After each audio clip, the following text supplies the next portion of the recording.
बिस्मिल्लाहिर्रहमानिर्रहीम। अस्सलामु अलैकुम वरहमतुल्लाहि वबरकातुहू। आज हम बात करेंगे मस्जिद आयशा से एहराम बांध कर उम्रा के हवाले से। इसके बारे में दो मौक़िफ़ हैं।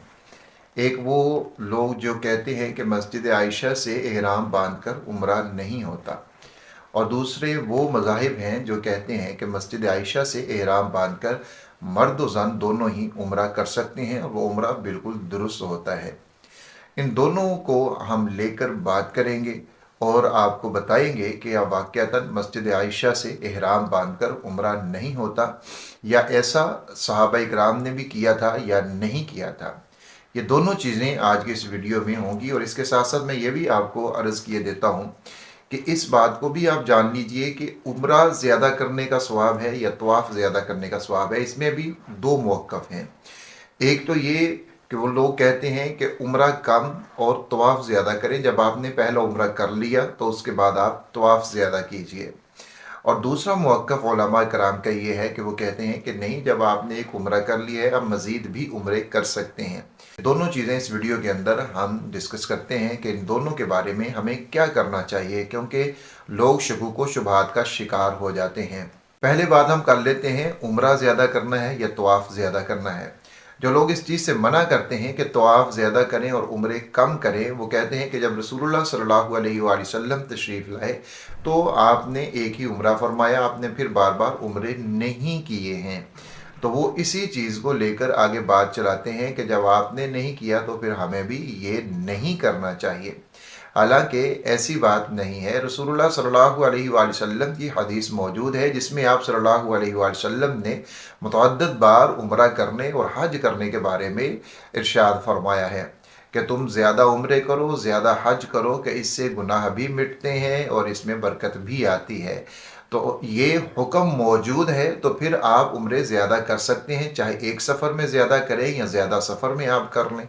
अब जब हम यहाँ से जाते हैं, यानी पाकिस्तान से हैं, इंडिया से हैं, बंगाल से हैं, जहाँ से भी दुनिया भर से लोग वहाँ पर आते हैं, यहाँ तक कि बाज़ लोग 24-24 घंटे का उनका जहाज़ का सफ़र होता है और वो वहाँ पर पहुँचते हैं, तो ज़ाहिर है अब उनके लिए एक उम्रा करते हैं तो फिर उनकी चाहत ये होती है कि हम ज़्यादा उम्रा करें और ज़्यादा हम सवाब हासिल कर लें, जो उम्रे की फजीलत है वो हमें ज़्यादा हासिल हो जाए। और फिर दूसरी चीज़ इसमें यह है कि तवाफ़ ज़्यादा करने का, इसके बारे में उलमा इकराम ये फरमाते हैं कि अगर तो तवाफ़ में उतना ही वक़्त लगे जितना कि उम्रा मुकम्मल करने में लगता है तो फिर तवाफ़ करना ज़्यादा अफजल हो जाता है।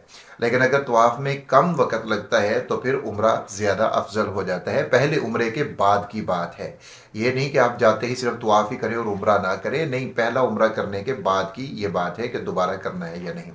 तो बहरहाल 3-4 उम्रे तो इंसान आमतौर के ऊपर कर लेता है, क्योंकि मिकात से गुज़रना होता है तो बग़ैर इहराम के तो हम नहीं गुज़र सकते।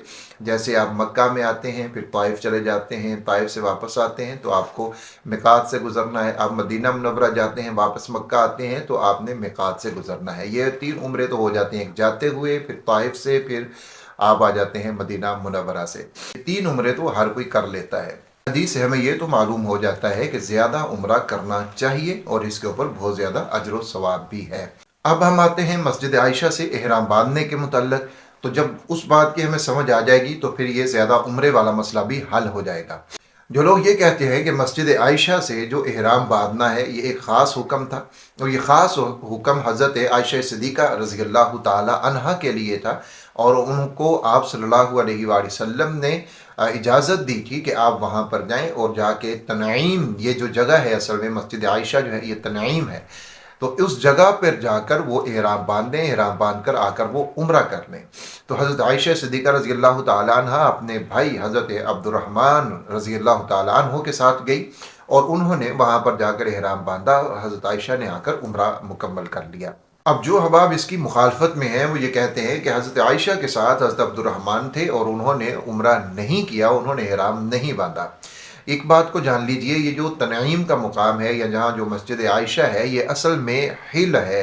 ये वो जगह है जो हदूद हरम से बाहर है, हदूद हरम से बाहर और मिकात से अंदर। हदूद हरम से बाहर और मिकात से अंदर। हदूद हरम और मिकात ये दो अलहदा चीज़ें हैं, मिकात और हदूद हरम। حدود حرم کے اندر جو کام آپ کے لیے درست نہیں ہوتے، جیسے شکار کرنا ہے، کسی کو مارنا ہے، یہ چیزیں جو درست نہیں ہوتی وہ حل پہ آ کر شکار وغیرہ کرنا وہ جائز ہو جاتا ہے۔ تو یہ وہ مقام ہے تنعیم، یہ حل ہے مکہ والوں کے لیے۔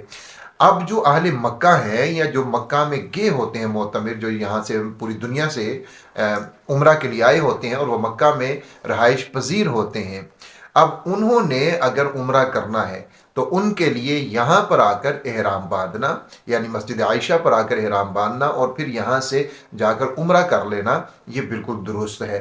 حضرت عائشہ والی جو خاصیت تھی، جو ان کے ساتھ لوگ کہتے ہیں کہ نہیں ان کے ساتھ یہ خاص ہے، یہ ان کے ساتھ خاص نہیں ہے، یہ ان کی برکت سے یہ امت کے لیے آسانی ہوئی ہے کہ بعد میقات کے اوپر جانا، بار بار جانا، یہ ایک بڑا لمبا سفر تھا۔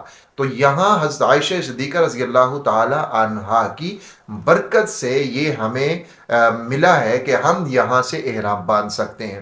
اب آپ کہیں گے کہ اس کے اوپر عمل تو کسی نے کیا نہیں، کیونکہ وہ لوگ اس بات کا بھی دعویٰ کرتے ہیں کہ کسی اور نے تو یہ کام نہیں کیا، حالانکہ یہ دعویٰ بالکل غلط ہے۔ حضرت حشام بن عروہ اپنے والد سے نقل کرتے ہیں کہ انہوں نے حضرت عبداللہ ابن زبیر رضی اللہ تعالیٰ عنہ کو دیکھا کہ انہوں نے تنعیم سے عمرے کا احرام باندھا اور انہوں نے آ کر عمرہ کیا، اور اس کو امام مالک رحمۃ اللہ علیہ نے اپنی موطا میں اس کو نقل کیا ہے، اور یہ بالکل صحیح سند کے ساتھ یہ روایت موجود ہے۔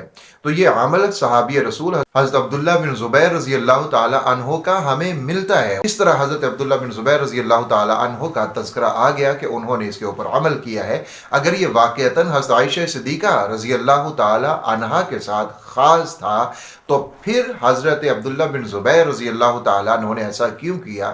ان کو تو پتہ ہونا چاہیے تھا کہ یہ تو میری خالہ جان کے ساتھ خاص ہے اور میرے ساتھ تو نہیں ہے، تو میں یہ ایسا کیوں کر رہا ہوں؟ اور اب بھی لوگ یہ کہتے ہیں کہ یہاں سے عورتیں تو احرام باندھ سکتی ہیں، احرام کی نیت کر کے آ سکتی ہیں، لیکن مرد یہاں سے احرام کی نیت نہیں کر سکتے۔ تو یہ بات بھی بالکل غلط ہے، کیونکہ عبداللہ بن زبیر رضی اللہ تعالیٰ عنہ نے یہ عمل کر کے ہمیں بتا دیا کہ یہاں سے عورتیں بھی احرام باندھ سکتی ہیں مسجد عائشہ سے، اور یہاں سے مرد بھی احرام باندھ سکتے ہیں مسجد عائشہ سے عمرہ کے لیے۔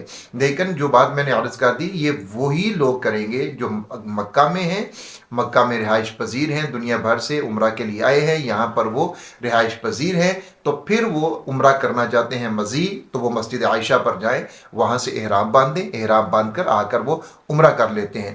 ابن قدامہ رحمۃ اللہ علیہ نے مکہ والے اور جو ان کے حکم میں ہیں ان کے لیے حل کے میقات پر اجماع ہونے کو نقل کیا ہے، اور مقام تنعیم جو ہے یہ بلا شبہ یہ حل کی جگہ ہے۔ یعنی ابن قدامہ کہتے ہیں کہ اس بات کے اوپر اجماع ہے کہ جو اہل مکہ ہیں یا مکہ میں جو لوگ رہائش پذیر ہیں، یعنی آفاقی لوگ جو ہیں باہر سے آئے ہوئے ہیں، وہ جب مکہ میں ہوتے ہیں تو پھر ان کا جو میقات گنا جائے گا وہ حل گنا جائے گا، یعنی وہ حل سے جا کر احرام باندھیں گے اور واپس وہ آ کر عمرہ کر لیں گے۔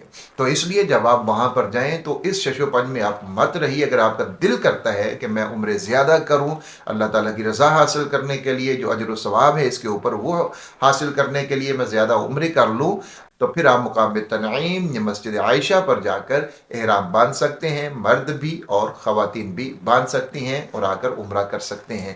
تو مجھے اپنی دعاؤں میں ضرور یاد رکھیے گا جب بھی اللہ رب العزت آپ کو وہاں پر لے جائیں۔ اپنے پیاروں کا بہت سارا خیال رکھیے گا۔ اللہ حافظ و ناصر۔